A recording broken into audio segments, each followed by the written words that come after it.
have another print disability, which makes reading, holding a book, or turning a page difficult or impossible. The content is copyrighted by the respective publishers. For more information, please visit us on the web at nfradioreading.org. You're probably tuning in right now for Harper's Magazine. Our schedule has changed. If you were listening Thursday night at 9 p.m., that is where you would have heard Harper's. That is going to be its new home. In place of it, we'll be playing the Niagara Falls Review, moving it from its Sunday night slot into Saturday with the rest of its community paper friends. Stay with us for this reading. Hello, this is Chuck Stevens, and for the next hour, I'll be reading from the May 27th issue of the Niagara Falls Review on the Niagara Frontier Radio Reading Service. Our first story, opposition growing to second Ferris wheel. Niagara Falls MPP Gates encourages residents to send the message to the province. Hands off Queen Victoria Park and no second Ferris wheel in Niagara Falls' tourist district. That's the message Niagara Falls MPP Wayne Gates wants residents to send to the provincial government. The New Democrat posted this month through his Facebook page his opposition to a proposed that would see another Ferris wheel developed in the city's tourist core. In a subsequent post Monday, Gates said he received thousands of comments with people asking how they can help stop the project eyed for Queen Victoria Park. He said one way is to sign his petition, which he will take directly to Premier Doug Ford. The destination already features a Ferris wheel, the Niagara Sky Wheel, which has been owned and operated by Hoco Limited for about 20 years on Clifton Hill. Soaring 53 meters tall, it gives riders a panoramic view of Niagara Falls from the vantage of climate-controlled gondolas. Now, Niagara Parks is looking to the private sector to develop an observation wheel in nearby Queen Victoria Park that, according to a senior Niagara Parks official, could resemble the world-famous London Eye along the River Thames in England. A request for proposals was announced last December when the provincial government launched its Destination Niagara strategy. The RFP for the observation wheel was to remain open until the end of May, but has since been extended into late June at the request of a few potential proponents, said Niagara Parks Chief Executive Officer David Adams. When the province asked Niagara Parks to put an RFP out there, it was in the context of that overall Destination Niagara strategy about having world-class guest experiences, including attractions, to support the growth plan. So doubling tourism, private sector investment, etc., said Adams in a recent interview. So we'll see how the market responds. The one thing about private sector investment is they will look at the investment opportunity from the context of market size, financial viability, so we'll see what comes in. Adams said the RFP talks about how bidders will need to respect view sheds and to come back with innovative designs to think about the world-class guest experience. But Gates' petition argues Niagara Falls already has a successful Ferris wheel. We support tourism, good jobs, and smart investment, but a nearly 50-year private lease for a duplicate attraction on public green space is the wrong priority, said the petition. Niagara residents and our business community deserve full public consultation and a better plan for tourism investment before any long-term lease is signed. Gates said in an interview the petition garnered 2,500 signatures within 24 hours. It's one that's touching a lot of people, not only in Niagara, but right across the province of Ontario, he said. I think the residents are standing up and saying no. I think residents right across the province of Ontario are saying, I come to Niagara Falls, and that park is one of the reasons why. That park is gorgeous. It's right across from the falls, and we have one of the most beautiful areas in the world, and we're going to destroy it with a second Ferris wheel? It makes no sense. Mayor Jim Diodati said, if nothing else, he's glad the Ferris wheel has created a discussion that's going to lead to some other really cool attractions for Niagara Falls that will be unique. The good news is, with Destination Niagara, the province has started the discussion about a refresh for Niagara Falls. How can we create some new attractions, he said. How do I feel about a second Ferris wheel specifically? I would rather see us put our energy towards something even more unique and spectacular. Diodati said Ford has told him he wants to create something that's got a wow factor that would attract visitors from around the world. The mayor said since Destination Niagara was announced, he's been talking to a lot of groups with attraction ideas for Niagara Falls. Everybody wants to be a part of what we're doing, so my thoughts, or what I would love to see, I wish we'd get something familiar to the Sphere that they have in Las Vegas, something that would be a concert venue, but it would also be an attraction in itself in the same way that the Sphere is in Las Vegas. We've got a great Ferris wheel on Clifton Hill. I'd like to add to the buffet of attractions that we have here and create something unique and something that's clearly popular. Next up, recreation property market suffers from north-south divide. Report highlights positive outlook for Niagara-on-the-Lake. As affordability challenges continue to sideline home buyers in major urban markets, recreation properties are emerging as a surprising alternative path to home ownership and long-term wealth. Locally, however, the picture varies by Niagara's geography. While market activity in some parts of the region, specifically Niagara-on-the-Lake, mirrors an optimistic national outlook, the reality on the ground in South Niagara remains far more challenging.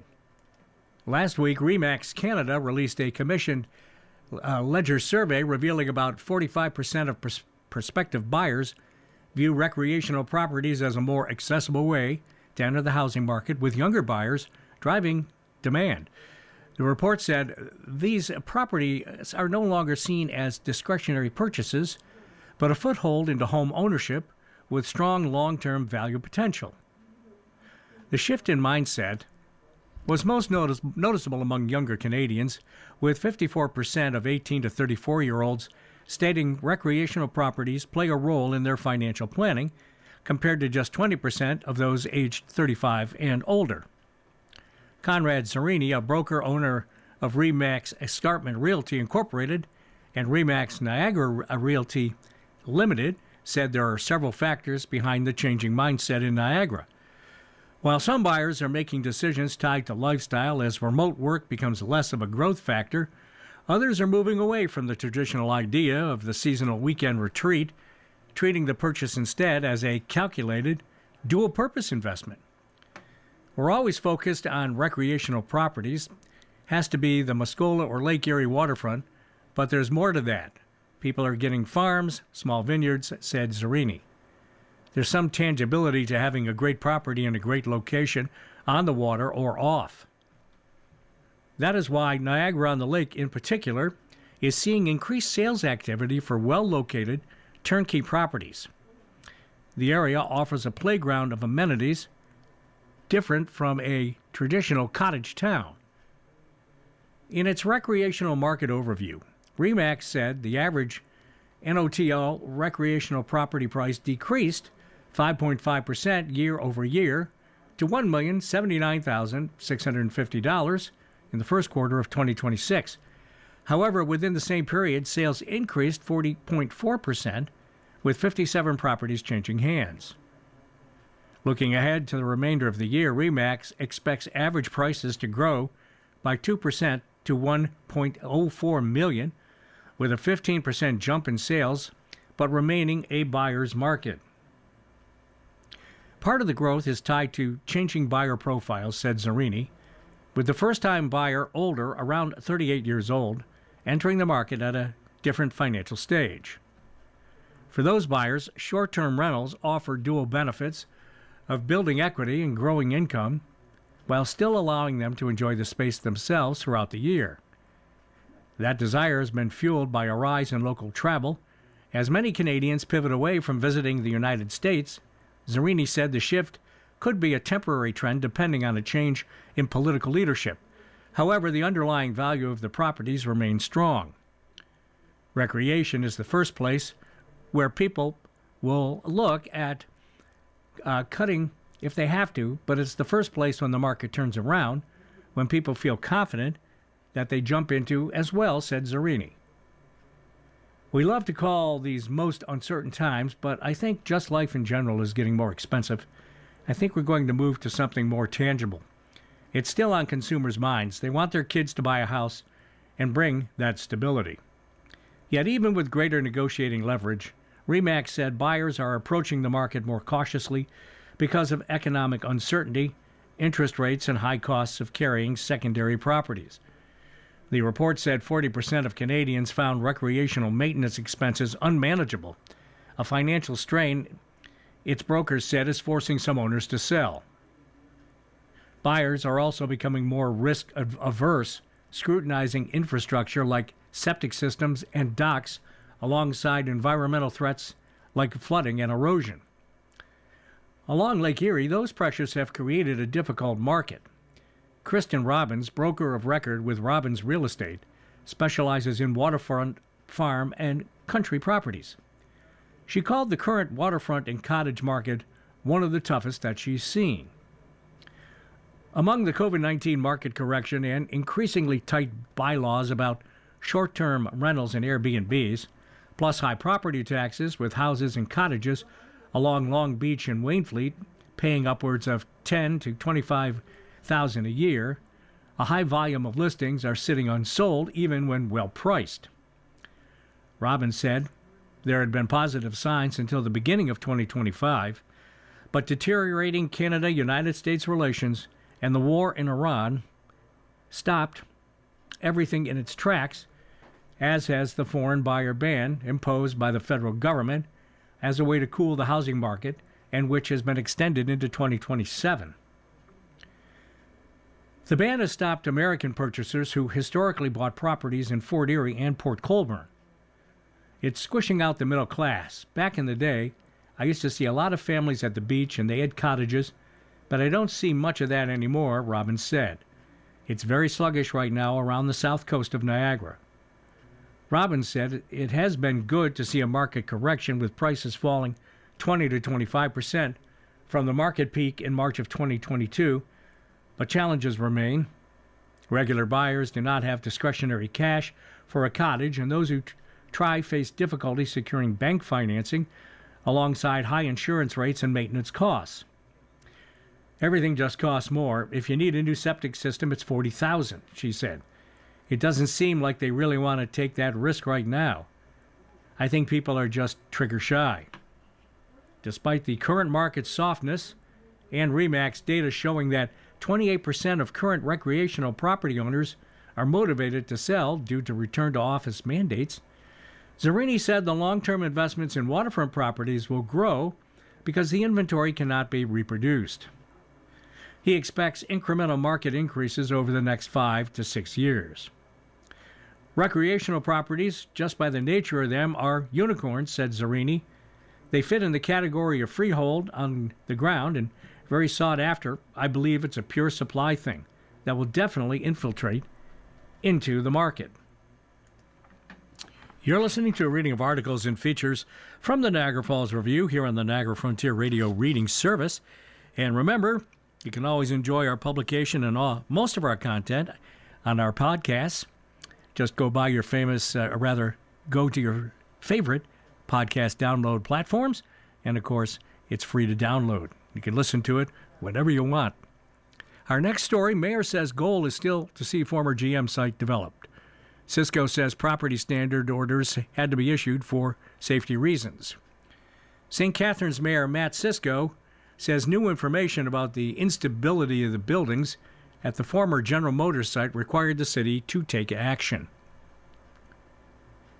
The action could lead to the city taking on demolition of the buildings at 285 Ontario Street, something Cisco has not been in favor of, telling residents during a town hall session in March that adding cleanup costs to property tax bills and taking on liability could put taxpayers in a worse situation.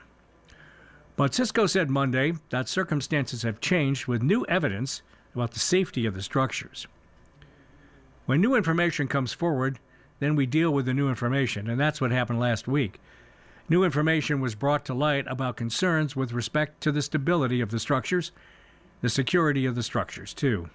Cisco said when city staff went out to do a preliminary investigation into complaints that the site was insecure, they saw that a portion of the roof on the east side at 282 Ontario Street had started to cave in.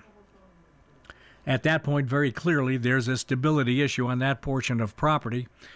Very clearly, there were issues related to security and getting into the site.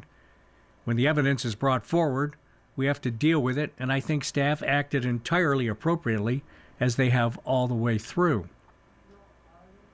City bylaw officers issued property standard orders on May 22nd under the Ontario Building Code Act for structures on both sides of Ontario Street. The orders were sent by mail to the owner of the property, and on Monday were posted on fencing along the sites. The orders require the owner to make repairs to the structure or demolish them. There is a 21-day appeal period that runs until end of June 12th.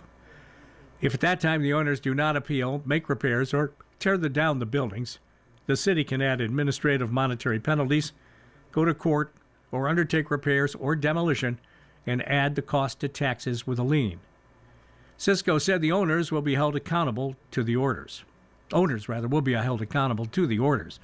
In the meantime, the city is forging ahead with an Ontario Street Corridor Secondary Street Study, which is a land use plan for the area in and around the brownfield site. Residents gathered in April to brainstorm with the city and consultants about what they'd like to see developed in an ideal world on the 22-hectare property.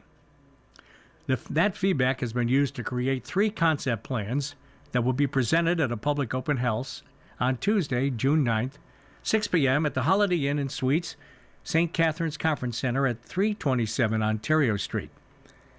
Cisco said the secondary plan is one of the things the city can very clearly control. I was asked at one point, do you still think that the secondary plan was the right first step? It was definitely the right step, Cisco said. This is a next step.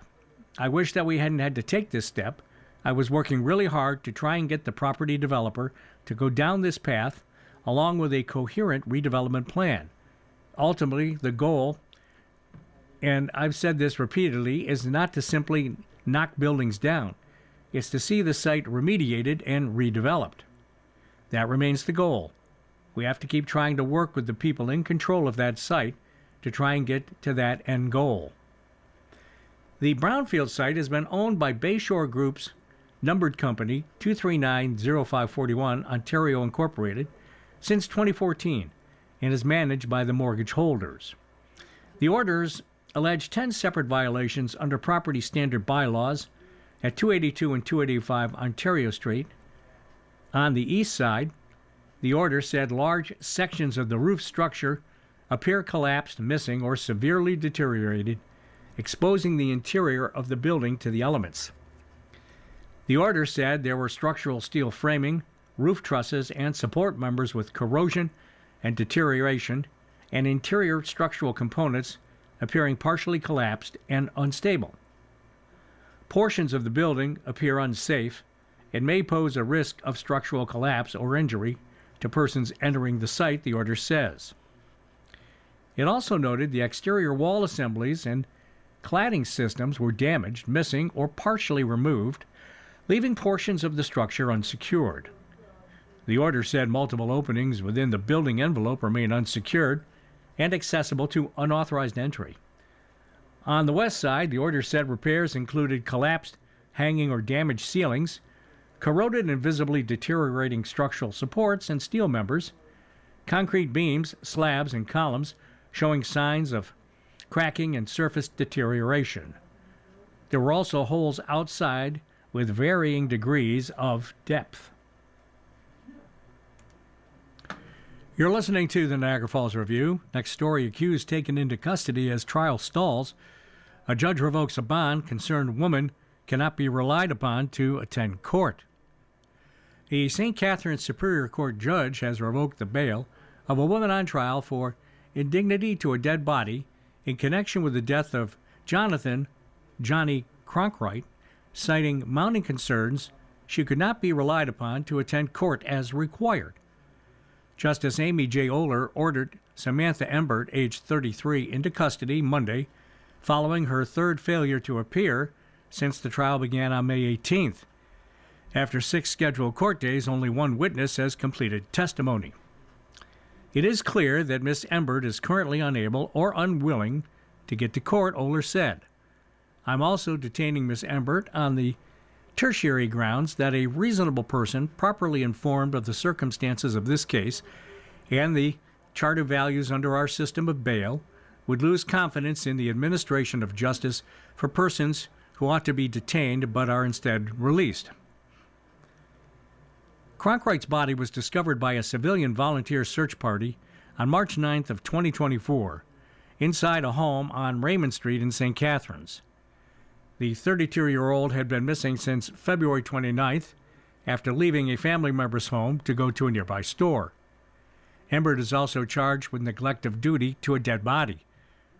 Crown attorney Tyler Schuster sent police to Embert's East Milton apartment to bring her to court when the trial resumed on Monday. She told her attorney, Scott Reed, she didn't have money for the bus. Reed sent a text message asking Embert to wait in front of the apartment building when the officer arrived. However, on arrival, she was nowhere to be found. The officer recognized Embert's daughter as she entered the building and asked her to tell her mother that the police were waiting. After waiting more than 20 minutes, he went up to get her. When Detective Brandon Southcott went to bring her here, he reminded her that she would be searched coming into the courthouse and may want to not bring any contraband, Schuster said.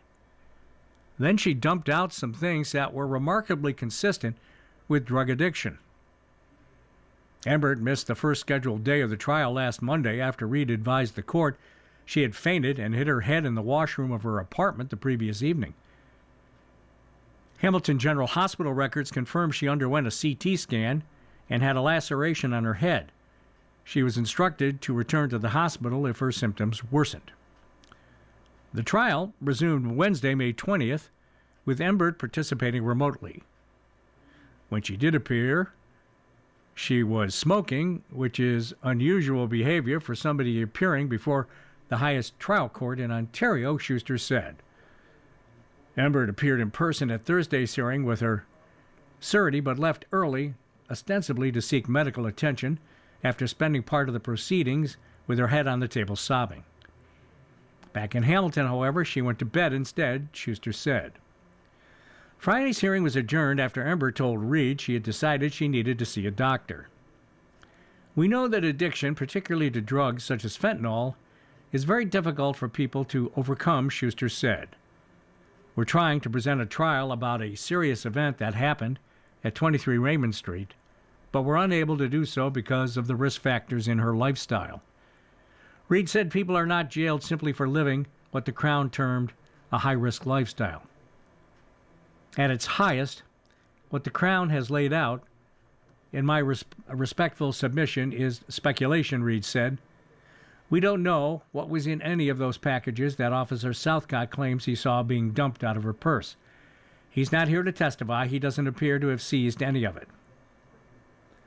Oler accepted that Embert had suffered a legitimate head injury and had sought hospital treatment, and that she may still have been experiencing after effects. However, Oler said there was no evidence connecting that injury to her failure to attend court on the days in question. Oler also noted her obligation under the criminal code to consider that the accused is indigenous and struggles with substance abuse, making her part of two vulnerable groups overrepresented in the justice system, but ultimately concluded those factors did not outweigh concerns about her attendance. The trial is scheduled to continue this week. Next up, from the opinion page, emergency teams deserve our thanks. Lynn Guerrerio's opinion. Many of the hardest moments in healthcare happen in emergency departments. They are busy and unpredictable environments where teams make rapid decisions in complex situations, often under pressures not visible to people there for care. Today is Emergency Medicine Day, an opportunity to pause and recognize that work. More importantly, we have responsibility to stand behind the people doing it. Across Niagara Health, more than 150,000 patients come through our emergency departments each year. Every one of those visits involves assessment, testing, decision-making, and coordination with the rest of the hospital system. Behind each step are nurses, physicians, clerks, porters, and support staff working together to provide care when it matters most. We see that work. We also see the strain it places on the people doing it. Emergency teams are caring for more patients with more complex needs. They're doing so in a system where inpatient beds are often full, where moves to community care can be delayed, and where demand continues to grow. These pressures affect how long patients stay in the emergency department, even after they've been seen and treated. It's important to be clear about what that means. The time someone spends in an emergency department is not just the wait to see the doctor or nurse practitioner. It includes the full course of care, from triage to testing to diagnosis to treatment, and often waiting for a bed elsewhere in the hospital. Length of stay in an emergency department is closely tied to system capacity, not the effort or commitment of frontline staff. For patients and families, the experience can be difficult. Long waits, crowded spaces are frustrating, and in some cases uncomfortable. We hear that. We know it needs to improve. Work is underway to address it. We are focused on improving patient flow across the hospital, strengthening inpatient discharge processes, reducing unnecessary admissions by connecting people to care in the community, and ensuring patients receive care in the right place. These efforts are essential to reducing both wait times and overall length of stay in our emergency departments. As improvement efforts continue, our teams are doing their best. Right now, teams are working through overcrowded waiting rooms, often full inpatient units, and emotionally difficult situations that can stretch across an entire shift. They are managing risk, supporting families, making critical decisions, and doing it with professionalism and care. Emergency teams show up on our hardest days for patients, for family, for each other. Emergency Medicine Day is not about a single moment of recognition. It's about making the support visible and sustained. It's about acknowledging the reality of the work and making it clear that the people doing it are valued. Across Niagara, you'll see that appreciation expressed in simple ways. Messages of thanks, community partners, and elected officials adding their voices. Small efforts to recognize teams on the ground. These gestures matter because they reflect something larger. A community that understands the role emergency department teams play and stands behind them as they provide a critical service to our community. Supporting emergency departments also means being honest about challenges and staying focused on solutions. It means improving how patients move through the system, increasing access to care outside the hospital, and continuing to invest in the people providing care every day. Emergency teams are there for our community at its most vulnerable moments. On May 27th and every day, they deserve our thanks and our support. Next up from the opinion page, Niagara Voices, Loyalists Will Have Their Day, written by David Fowler. United Empire Loyalist Day is celebrated June 19th in Ontario. When the American Revolution against British rule began in 1775, the population there was split into three groups. About one-third were patriots who wanted independence, one-third were loyalists who wanted to remain loyal to the British Crown and live under the institutions derived from it, and one-third were neutral. The notion that the loyalists were haughty British elites interested only in being ruled by King George III is a myth. There were many reasons why families chose loyalty to the Crown over independence. Many simply wanted to be free of the tyranny of the patriots who, while fighting for their own freedom, quashed the freedom of any who opposed them. Those who would not support the patriots were fined, jailed, and had homes and land confiscated.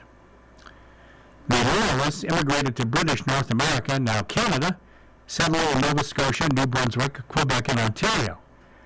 A small number returned to the UK or the Bahamas. When they arrived in Upper Canada, known as Ontario now, they faced the daunting task of starting over. They left established firms and businesses and arrived in a land that needed to be cleared of forests and rocks to make farming possible. Through hard work and dedication, they established farms and industries and commerce needed to support those farms. Hamlets and towns were established, some growing into large cities. The legal and legislative institutions Ontario has today were brought by Royalists, who valued the influence of the British Crown. It is not an exaggeration to say Ontario would not exist as we know it had the Royalists not brought their ideals when they fled the United States. The Royalists were not in their new land very long when they again had to defend themselves against the new American nation. Many of the sons of the original Royalists defended their new land in the War of 1812.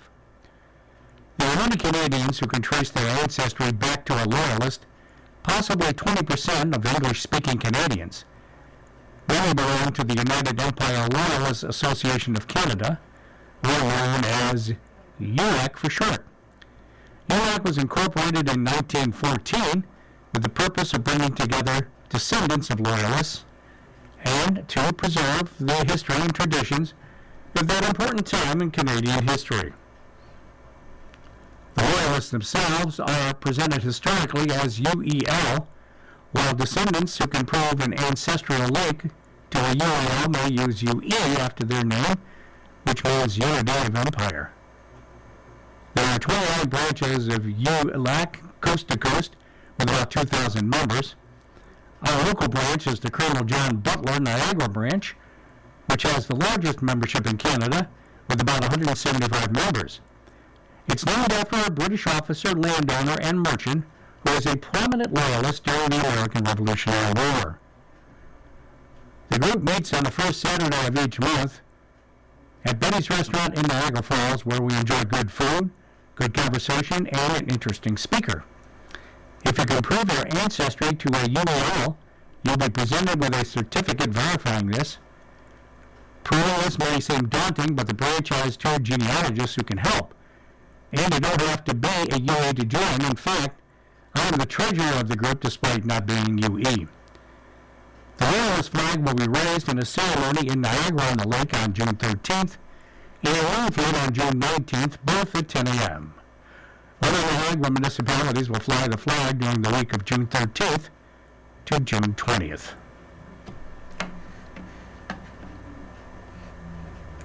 You're listening to a reading of articles and features from the Niagara Falls Review on the Niagara Frontier Radio Reading Service. From the Arts and Life page, Black Bank Hill bets on Niagara's world-class potential. Written by John McTavish. On a stretch of Niagara vineyard land still coming into its own, Black Bank Hill Craft Winery is making an early case for patience, precision, and confidence in place.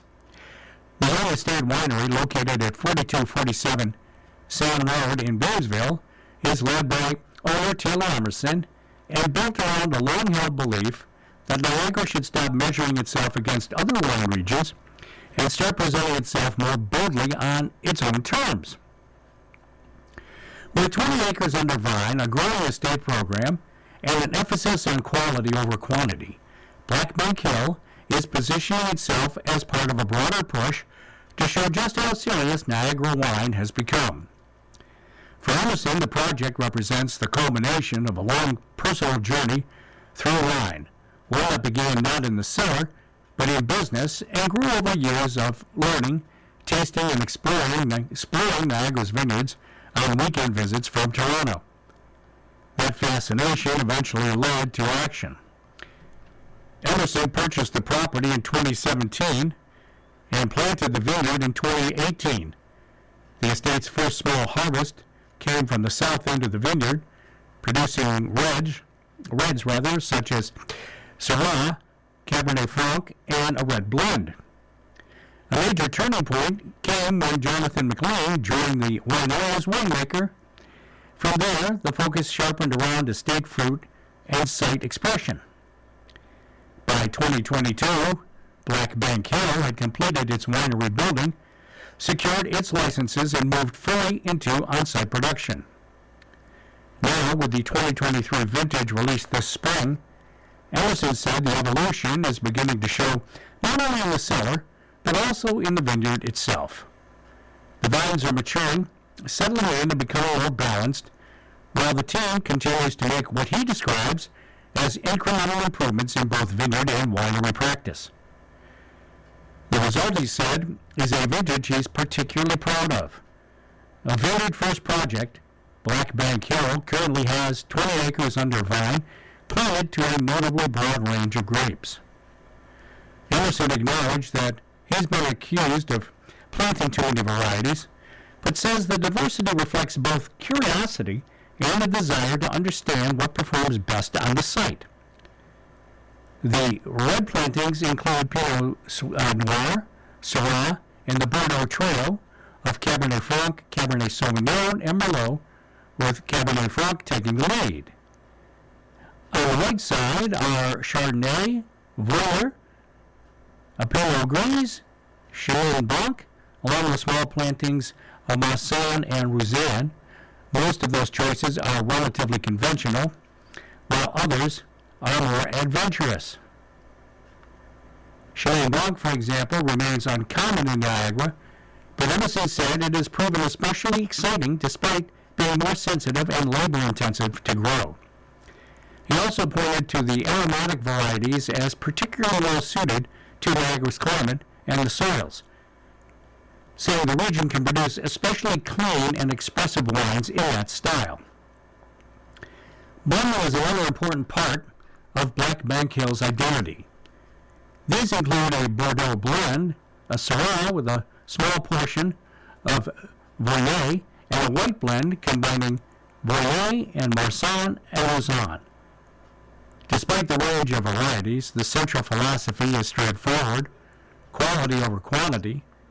The fruit is hand-harvested, crop levels are carefully controlled, and the vineyard remains the center of the operation.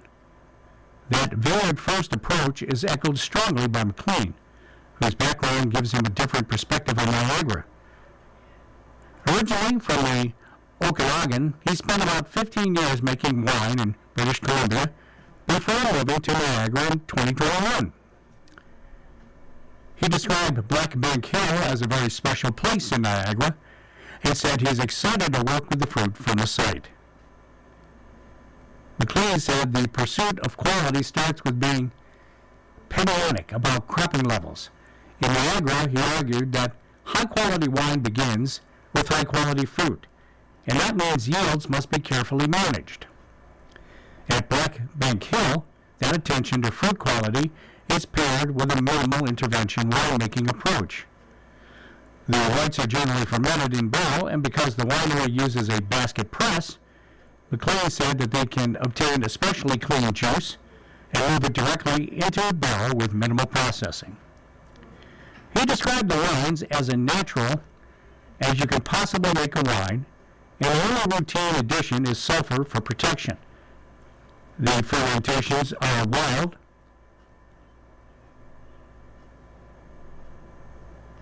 and the commercial yeast is not used, and the whites are left unfined. McLean also has a strong sustainability background. He helped develop Sustainable Wine Growing BC, but said he has chosen not to participate in Ontario's current sustainability program because it does not fully align with his views.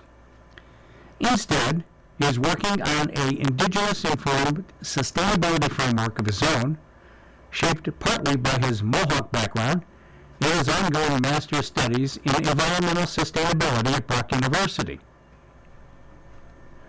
While that effort is not something Black Bank Hill currently markets directly on its labels, he said it informs the vineyard's practices and philosophy.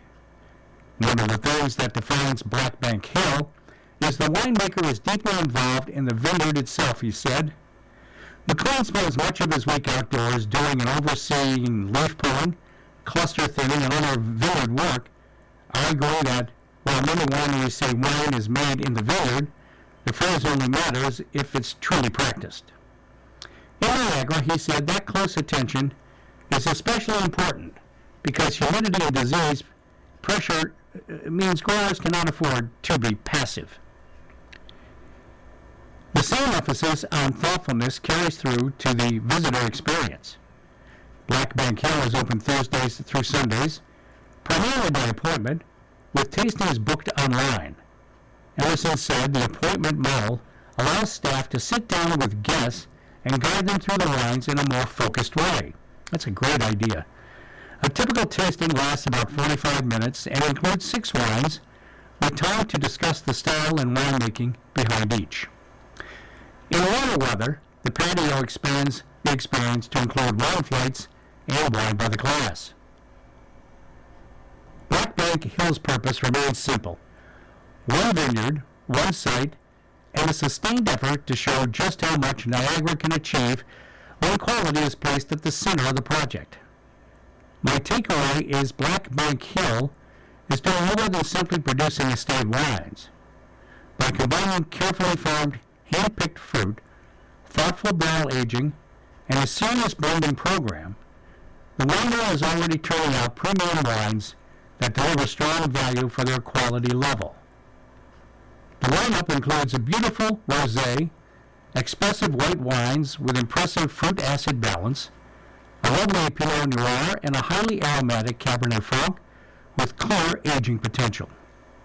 The Bordeaux blend is polished and very easy to enjoy, while a Syrah tasted from barrel stood out as one of the most impressive examples I've encountered in Niagara in recent years. It is a wine well worth watching for when it's released later this summer. For wine lovers looking to explore a young Niagara estate with serious ambition and raw quality in the glass, Black Bank Hill is well worth a visit. More information online, blackbankhill.com. You're listening to a window of articles and features from the Niagara Falls Review on the Niagara Frontier Radio Reading Experience. Just a reminder to download our free app. It's a great way to listen to the live stream and to listen to any of your favorite podcasts all in one place right on your smartphone. Of course, the app is free. From the Canada and World page, Moore feels West's alienation and frustration. Saskatchewan Premier Scott Moe says while separatist agitation bubbles away in Alberta, enabling his own province, his party stands for Confederation. We support a strong and growing province of Saskatchewan with the United Nation of Canada, Moe told reporters on Monday. But again, those frustrations shouldn't be discounted. Moe made the comments on the first day of the Western Premiers meeting. He and 6 other premiers from Western Canada and 3 territories gathered at an upscale lodge near the Rocky Mountains west of Calgary for the meeting, which ended on Tuesday. The annual get-together usually revolves around shared concerns and projects. This year's event began on a shaky note Monday when BC Premier Dave Eby publicly wondered why they should work on getting things built as Alberta pushes the envelope on breaking it all apart. Alberta Premier Danielle Smith, in turn, said Eby and previous BC leaders need to understand that their efforts to landlock Alberta's oil wealth help sow the separatist bitterness now being reaped. Moe said while his Saskatchewan party's position is clear, he would follow provincial law, which mandates a non-binding plebiscite on a topic if at least 15% of electors sign up to ask for one. Smith has said there is general frustration over federal government policies over the last decade, believed to have stymied the province's development. Moe agreed. What we have heard about with respect to the last 10 years of building frustration in Alberta, those are present in Saskatchewan as well, he said. I hear about them almost on a daily basis. Moe said he understands the alienation frustration that many feel in Saskatchewan with federal government policy under previous administrations. That's the rearview mirror look, Moe said. And if we continue to look in that rearview mirror, we're going to increasingly remain frustrated. Manitoba Premier Rob Canoe wrapped up the meeting urging Smith to press pause the referendum. Now is the time to work together, Canoe said Tuesday, as the leaders met with reporters to wrap up their 2-day meeting in Kannakas, Alberta. why don't we hold off on this referendum, talk for a year or two, so we can get these pipelines under construction? Because at the end of the day, we want Canada to succeed. Smith didn't respond and wasn't asked by reporters to respond. Our next story, BC carries heightened anxiety about mental health and guns, the PM told. 3 days after the February mass shooting in Tumble Ridge, BC, government officials warned Prime Minister Mark Carney that online sentiment was shifting from collective grief towards emerging accountability narratives, including questions about mental health intervention, firearms access, and whether warning signs were missed. The memo to Carney from the Privy Council office said the overall public reaction was dominated by a sense of shock and national mourning, with strong expressions of solidarity and support for victims, families, and the devastated northeastern British Columbia community. It also advised that confidence in first responders remained intact after the violence that claimed 9 lives and left more than 24 injured. But scrutiny of broader systems is likely to increase as investigations progress. The Canadian Press used the Access to Information Act to obtain a copy of the memo. Several passages were redacted from the document before its release. On February 10th, 18-year-old Jessie Van Rutselaar killed her mother and half-brother in their home, then shot 6 others at a school before taking her own life. The RCMP soon began disclosing details about the shooter. Van Rutselaar was born a biological male and began to transition to female about 6 years ago. Police had visited the home due to mental health concerns over the years. Guns were seized on at least one occasion and later returned. It then emerged that Van Rutselaar's OpenAI account was shut down over troubling posts, including some that described scenarios of gun violence.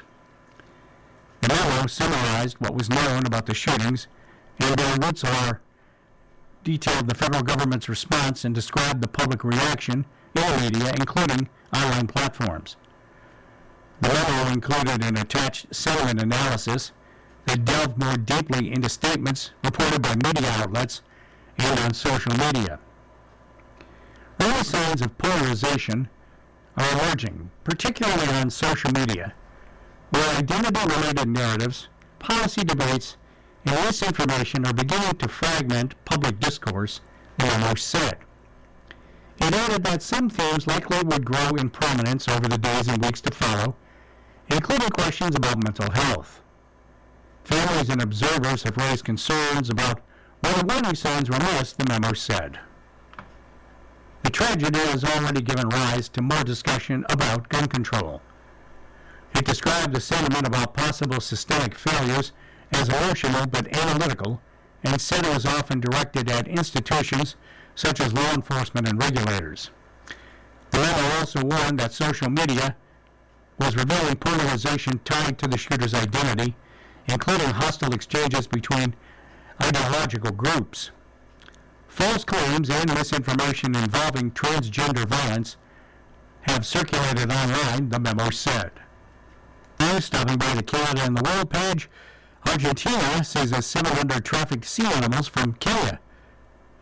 Argentine authorities have seized more than 700 marine animals trafficked from Kenya in what conservationists described as a major bust of exotic aquatic wildlife destined for the ornamental pet trade. The seizure took place April 26 at Ezeiza International Airport near Buenos Aires in an operation involving Argentina's Environmental Control Brigade, customs officials, the Agricultural Health Agency, Wildlife Conservation Group, International Fund for Animal Welfare, and Rehabilitation Group Fundación Telecom. Authorities said the shipment included tropical marine fish and invertebrates commonly sought for aquariums and exotic collections, including surgeonfish, pufferfish, lionfish, butterfly fish, octopuses, crabs, and starfish. Many of the animals arrived dead after 120 hours in transit for Kenya, while others showed severe signs of stress and shock, conservationists said. The scale of the seizure forced Fudacon Telecom, the only institution in Argentina equipped to receive confiscated marine wildlife of this kind, to rapidly establish an emergency rescue operation at its facilities in Escobar, north of Buenos Aires. Veterans and wildlife specialists worked for more than 28 hours to stabilize surviving animals. Workers adapted existing facilities and installed 10 additional tanks equipped with heating, filtration, and water conditioning systems for tropical marine species. Many of these animals were extracted from reef ecosystems and arrived at their limit of survival after spending days inside transport bags and boxes before the rescue could be carried out, Christian Gillette, the wildlife director, said in a statement. Because the animals were packed individually in hundreds of plastic bags, rescue teams carried out drip acclimation procedures one by one to gradually adjust them to new water conditions and reduce physiological shock caused by sudden temperature and salinity changes. Specialists use a triage system to prioritize critically weakened animals for treatment, as other teams identified species and separated living specimens from dead ones. Wildlife tracking experts say the global trade in ornamental marine life is growing as demand grows for exotic pets and home aquariums. This is an industrialized crime, said IFAW's Christian Plowman, moving 709 animals comprising 102 species across international cargo routes, packed in bags for 120 hours of transit, requires coordination along every link of the chain. In another matter, 3 killed after van hits elephant in Uganda. A passenger van struck an elephant in a Ugandan national park, killing 3 people and injuring 4 others, police said. The crash happened on Sunday on a paved road inside Murchison Falls National Park, police said on Monday. The van was transporting employees of the Uganda Revenue Authority traveling from a city in northern Uganda to Kampala, the capital. After hitting the animal, the driver subsequently lost control of the vehicle, the police statement said. Motorists are strongly urged to exercise extreme caution while driving through national parks and wildlife-protected areas. Footage from the scene showed people in a damaged car crying for help while the injured elephant struggled to get up in a nearby bush. It wasn't clear if the elephant survived the crash. Although these incidents are rare, they illustrate what conservationists described as the human-wildlife conflict that can emerge in protecting areas accessible to people. The next story, thousands still evacuated despite eased explosion fears in Southern California. A crack relieved pressure in an overheated chemical tank in Southern California and averted a catastrophic explosion, but it's still not safe enough for 16,000 people who live closest to the aerospace plant to go home, authorities said Tuesday. The crisis forced 50,000 people to evacuate in the Orange County city of Garden Grove last week. Most returned home after the crack formed over the weekend, but the risk of a small explosion or potential spill kept a third of the evacuation orders in place. Exposure to methyl methacrylate, a highly flammable chemical used in making plastics, can cause serious respiratory problems, neurological problems, and irritation to the skin, eyes, and throats, according to the Federal Environmental Protection Agency. The tank contains 22,700 to 26,500 liters of the chemical. Crews worked overnight at the GKN Aerospace Transparency Systems plant to ensure 2 airborne tanks were neutralized and would not be affected by the compromised tank, Orange County Fire Captain Brian Yao said. It's unclear what caused the tank to overheat.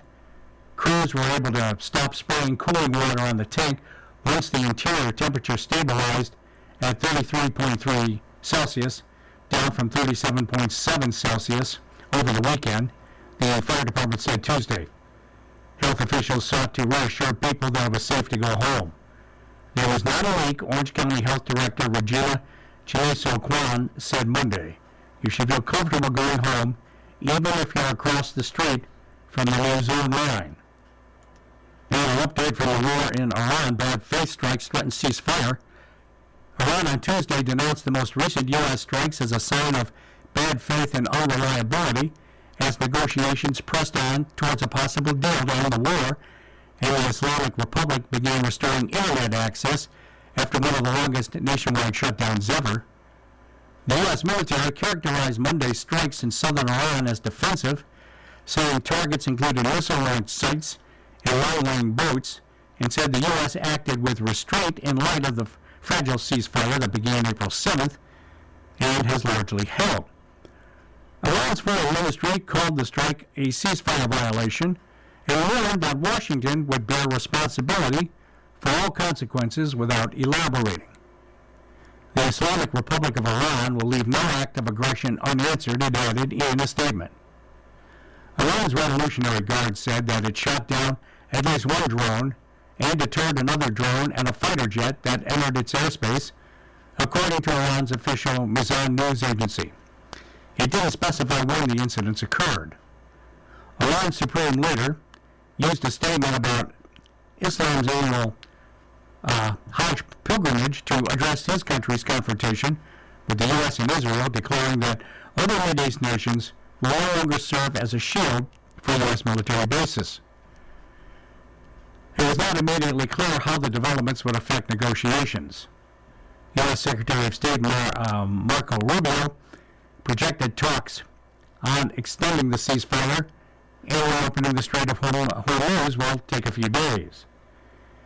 The Iran Revolutionary Guard Navy said Tuesday that 25 oil tankers, container ships, and other commercial vessels were allowed to pass in the previous 24 hours, according to state broadcaster IRIB. Before the war, over 100 ships a day went through the strait. Tehran has effectively closed the Strait of Hormuz, shocking the global economy, disrupting energy markets, and squeezing fertilizer supplies. The full effect of the fertilizer crunch might not become clear until harvests that are months away. UN Food and Agricultural Organization Director General Ku Dangu warned Tuesday at an event in Rome that the decisions we make now will determine whether this remains a manageable shock or evolves into a deeper global food security crisis in 2026, 2027, and beyond. Earlier, authorities eased a months-long internet shutdown that has cost the country's economy an estimated 30 to 40 million a day.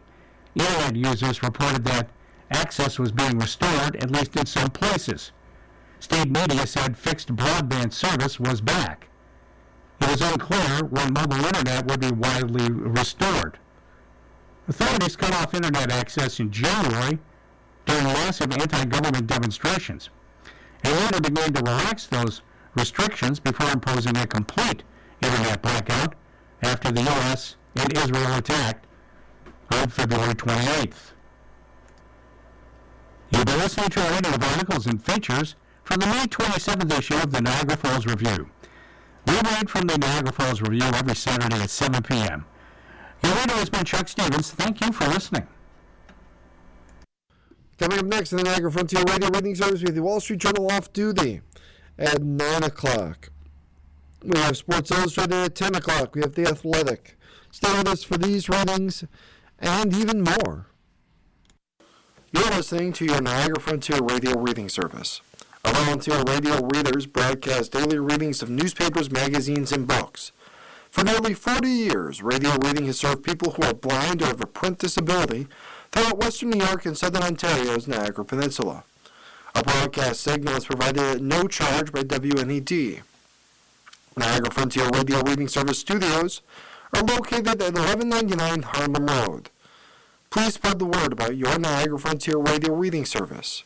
For more information, call 716-821-5555.